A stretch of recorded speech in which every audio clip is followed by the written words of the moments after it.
Forces stationed on the Korean peninsula and across the Pacific are ready to fight tonight, should again rising tensions between Washington and the North Korean regime come to a head in the region, defense officials said Thursday.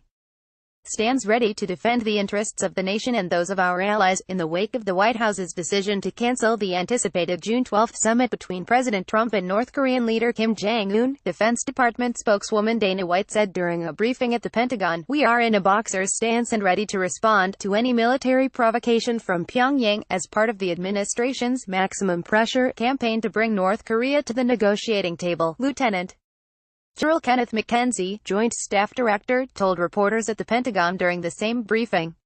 Defense Secretary James Mattis was made aware of Mr. Trump's decision to pull out of the potentially historic summit during a phone conversation Thursday morning, Ms.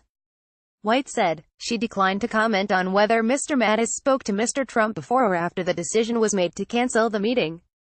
The Pentagon chief had been cautiously optimistic that the landmark summit would proceed before the White House's announcement Thursday, Ms.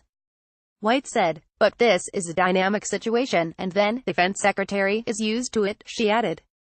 The Trump administration's decision to cancel the talks came hours after Pyongyang released footage of government forces destroying a series of underground tunnels, reportedly used to develop weaponized nuclear material. The tunnels were part of the Punggye-ri nuclear test site in the northeast part of the country. Pentagon and U.S. intelligence officials had been aware of the demolition work at the test site, but there is still no indication of the impact the move will have on Pyongyang's nuclear program, Gen. McKenzie said. "We are looking at pictures of it right now and still doing an assessment on the imagery," he added. That said, American commanders in Korea and the Pacific have received no orders to increase the threat level facing U.S.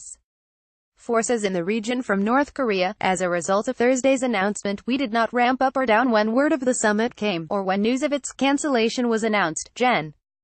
McKenzie said. "We have been very steady in continuing to execute the military element of the administration's maximum pressure strategy." The summit was thrown into doubt in recent days due to increasingly hostile comments from North Korean officials, and Mr. Trump said in a letter to Mr.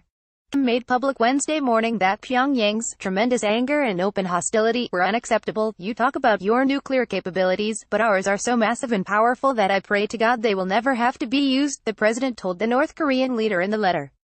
The Washington Times welcomes your comments on Spot.im, our third-party provider. Please read our comment policy before commenting.